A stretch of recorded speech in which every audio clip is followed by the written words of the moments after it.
들어갑니다. 1문단 19세기 초의 화학자 토마스 앤드루스는 기체의 액화 현상을 주로 연구하였다.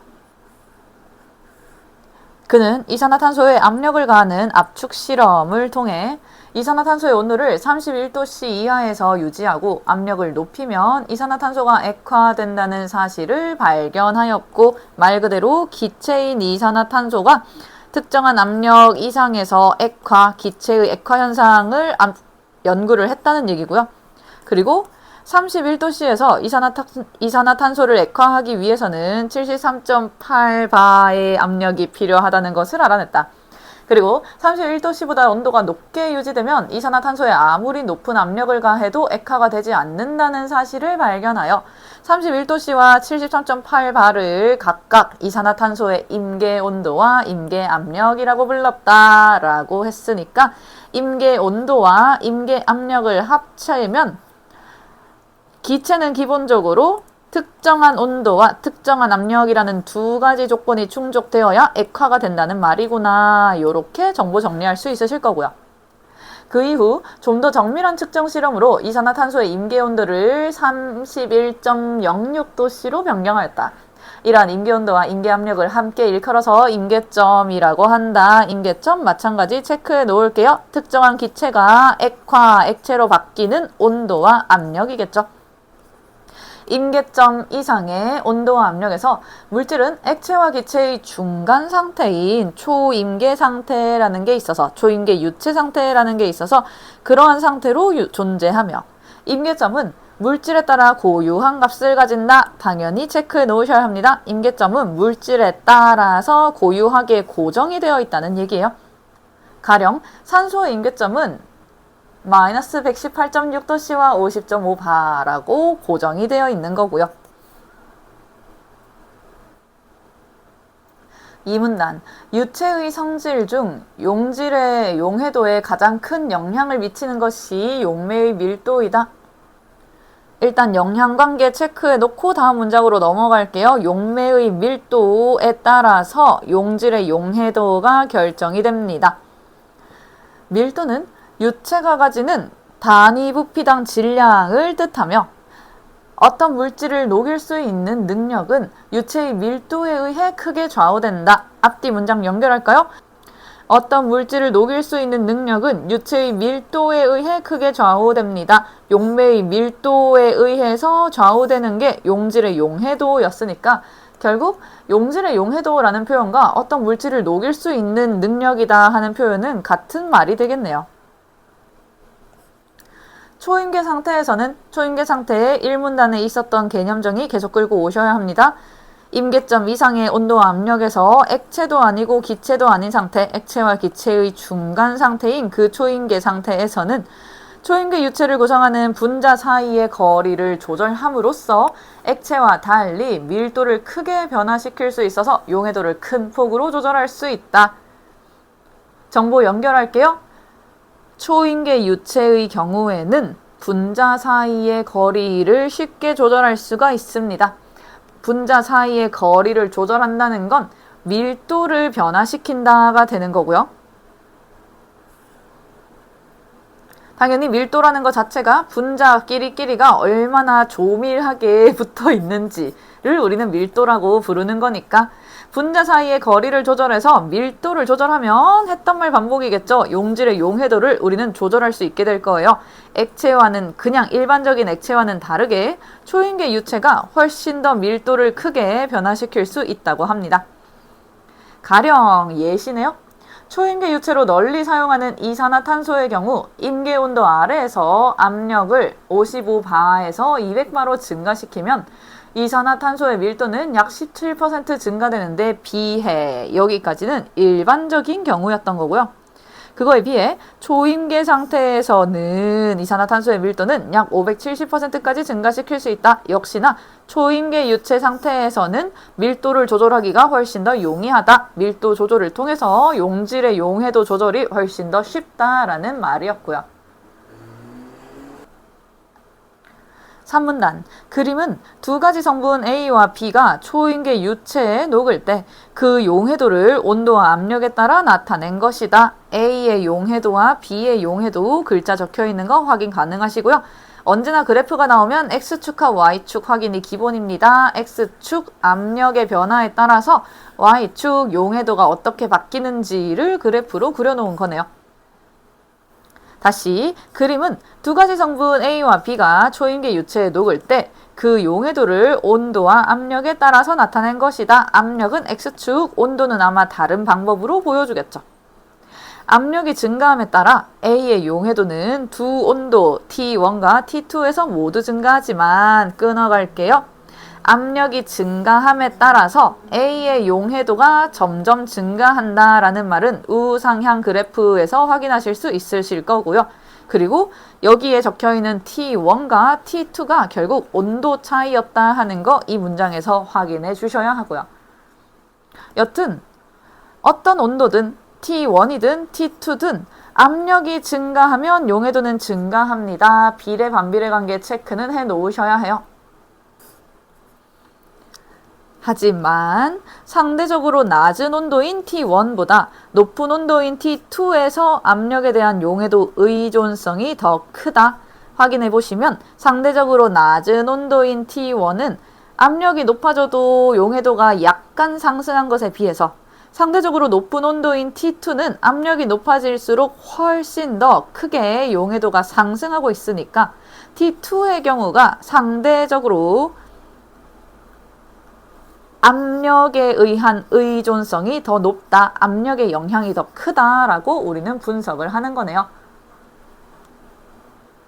압력에 대한 용해도 의존성이라는 이 표현을 머릿속으로 압력이 용해도에 영향을 미치는 정도구나 라고 바꿔서 이해해 주셔야 합니다. 결과적으로 두 곡선이 교차하는 지점이 생기는데 이 점을 역전점이라고 한다. 이 점이 역전점이라고 적혀 있는 거 확인 가능하시고요. 이 역전점보다 낮은 압력에서는 온도가 증가하면 용해도가 감소합니다. 온도가 증가해 놓은 게 T2였으니까 온도가 증가하면 오히려 용해도는 더 낮은 상태다 하는 거 확인 가능하실 거고요. 그리고 그보다 높은 압력에서는 역전점보다 높은 압력에서는 반대의 현상이 나타난다. 온도가 증가한 T2에서 보다 용해도가 높은 거 확인하실 수 있으시죠.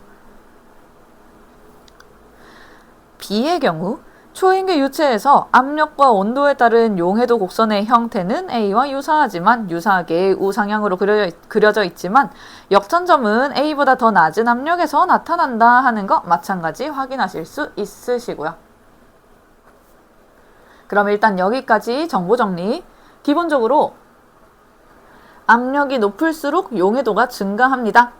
근데 압력이 높을수록 초인계 유체 같은 경우에 압력 변화에 따라서 밀도가 증가하는 수준이 훨씬 더 크게 증가를 하니까 압력이 변화해서 용해도가 높아지는 이유는 결국 그 중간에 압력 증가로 인한 밀도 증가가 연결고리로 들어있었던 거고요.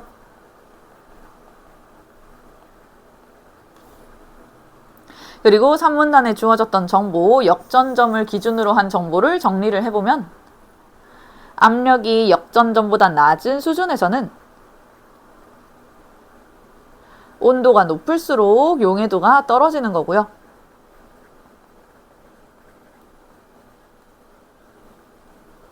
반대로 압력이 역전점보다 높은 수준에서는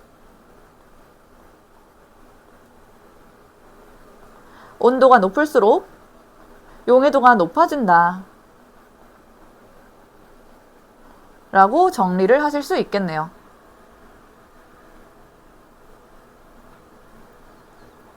온도가 높을수록 용해도가 낮아지는 지점, 온도가 높을수록 용해도가 높아지는 지점, 역전점을 기점으로 말 그대로 이 관계가 역전된다라는 말이었고요. 그대로 4문단. 초인계 유체에 성분 A와 B가 같이 용해되어 있다고 해보자. 이때 초인계 유체의 압력을 그림에 나타낸 두 성분 사이의 역전점 사이에 유지한 다음 이라고 했으니까 순서 체크해 놓을게요.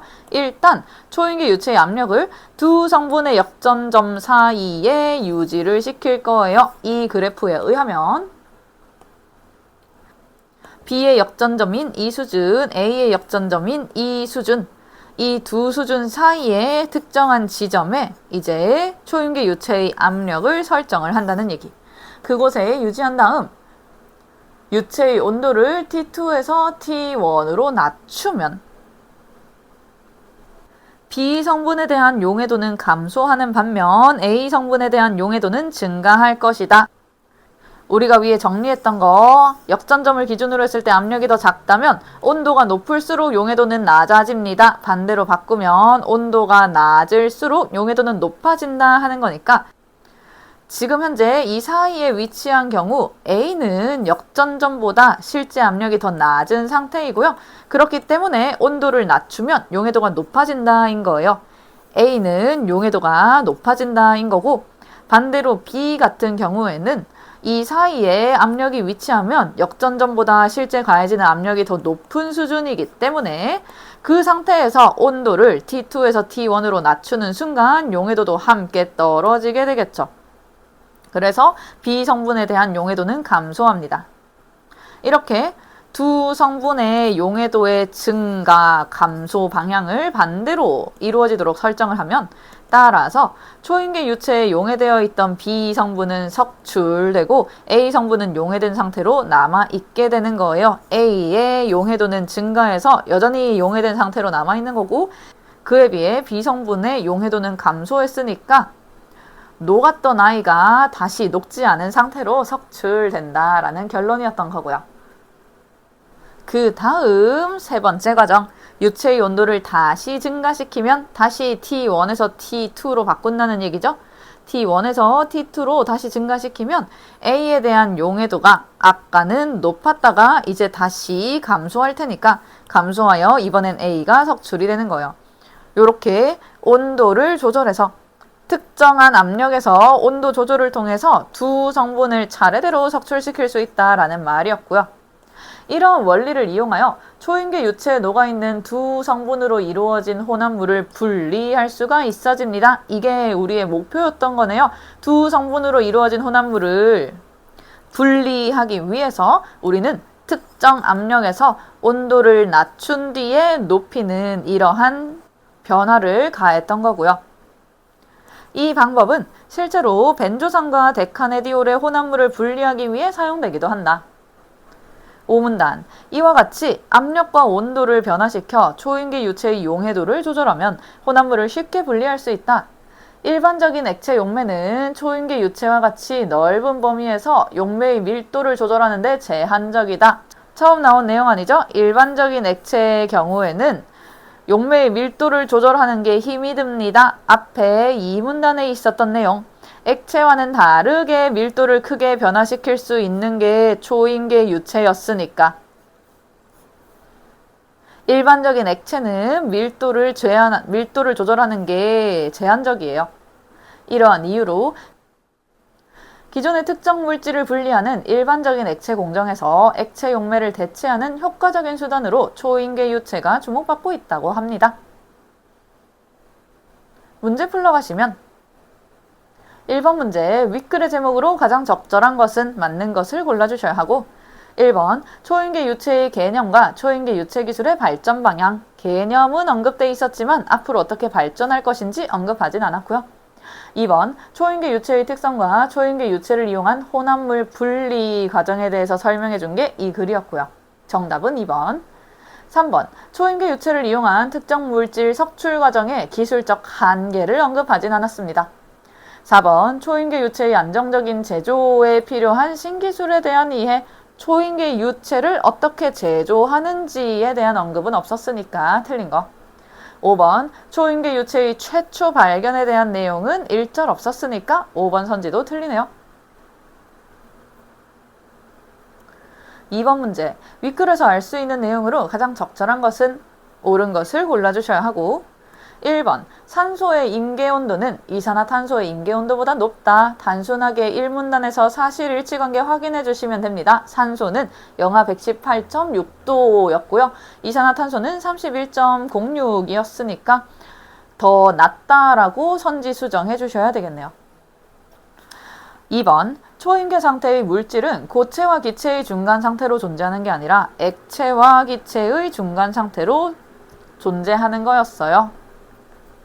3번 용매의 밀도를 변화시키면 용해도를 조절하는 것이 가능하다 하는 게 이 문단에 언급돼 있었고요.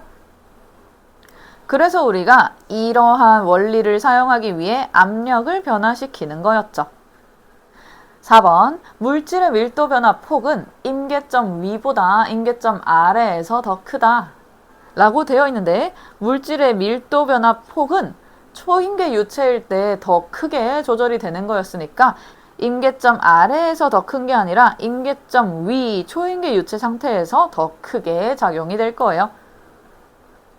5번 이산화탄소의 임계 압력은 정밀한 실험을 통해 소폭 변경되었다. 임계 온도가 소폭 변경되었습니다.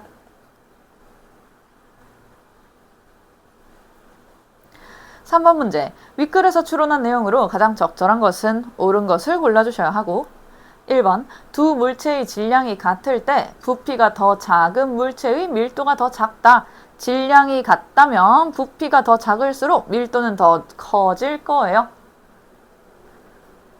이 문단에서 밀도가 단위 부피당 질량이다 라고 얘기를 했으니까 질량을 부피로 나누어서 계산을 하시면 질량이 같을 때 부피가 더 작을수록 밀도가 커진다 하는 이 관계 이해하실 수 있으실 거고요.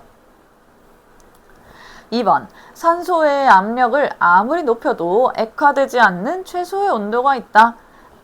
맞는 말이죠. 1문단에서 임계온도 이상에서는 아무리 압력을 높여도 기체가 액화되지 않는다라고 얘기를 했으니까요. 3번 이웃한 분자 간의 거리는 액체가 초임계 유체보다 크게 변할 수 있다. 액체가 초임계 유체보다가 아니라 초임계 유체가 액체보다 더 크게 변할 수 있지요. 4번 어떤 물질이 다른 물질에 비해 임계 온도가 높다면 임계 압력은 더 낮다라고 되어 있는데 지문에서 주어진 1문단에 산소와 이산화탄소의 사례만 봐도 4번 선지에 적혀있는 문장이 참이 아니라는 것은 우리가 알 수 있겠네요. 5번 기존의 액체 공정으로 분리하던 물질은 초임계 유체 공정으로는 분리가 되지 않는다가 아니라 오히려 분리가 더 쉽게 되기 때문에 초임계 유체를 적극적으로 활용하고 있다라고 얘기를 했었습니다.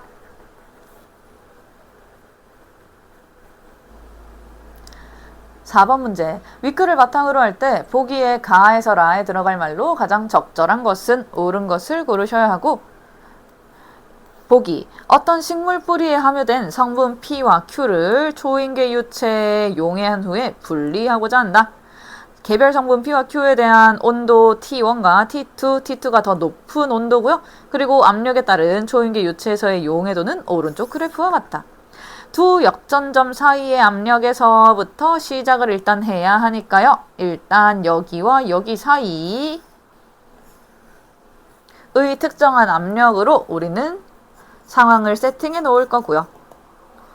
거기에서 온도를 T1에서 T2로 올리면이네요. 지문에 있는 것과 방향이 반대예요. 온도를 T1에서 T2로 올리면 위에 있는 P 같은 경우에는 T1보다 T2가 용해도가 더 높은 게 보이실 거고요. 반면에 아래에 있는 Q 같은 경우에는 T1보다 T2가 용해도가 더 낮은 게 보이실 거고요. 그러니까 온도를 T1에서 T2로 올리면 P의 용해도는 증가하고 Q의 용해도는 감소하는 거였고요. 따라서 용해되었던 성분 둘 중에 누가 먼저 석출이 되냐 하면 석출이 되려면 용해 상태에서 벗어나야 하니까 용해도가 낮아지는 Q가 먼저 석출이 되겠네요. 이후에 온도를 T1으로 낮추면 이제 P의 용해도가 낮아지면서 P가 뒤늦게 석출이 됩니다.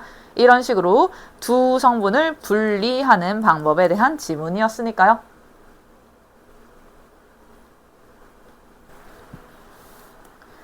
5번 문제, 문맥상 A에서 E의 의미와 같게 사용된 것은 옳은 것을 고르셔야 하고 정답은 1번이었습니다.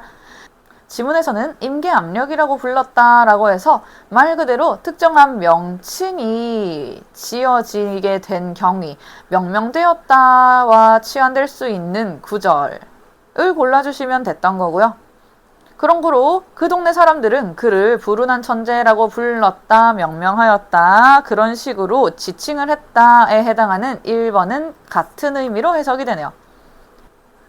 나머지 선지 보시면 B, 지문에 있었던 건 영향을 미치다인데 지금 선지에 적혀 있는 건 생각이 미치다여서요. 다른 어떠한 존재에게 영향력을 행사하는 것과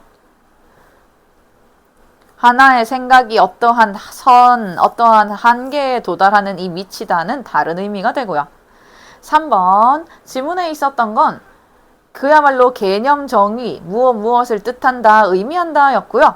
여기에 적혀있는 뜻하다는 어떠한 것을 하기 위한 의지를 가지다로 해석이 되니까 다른 뜻이네요.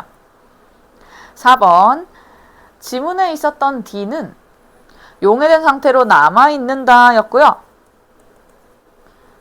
그에 비해 여기에 적혀있는 남는다는 이득이 남는다, 이익을 보게 된다라는 말이니까 두 개는 다른 의미고요. 5번, 지문에 있는 E는 두 성분으로 이루어져 있다인데요. 여기에 있는 이루어지다는 꿈을 실현하다의 의미니까 특정한 성분으로 구성되어 있는 것과는 어우러지지 않네요. 여기까지 이 지문 설명 마무리하도록 할게요. 고생했어요.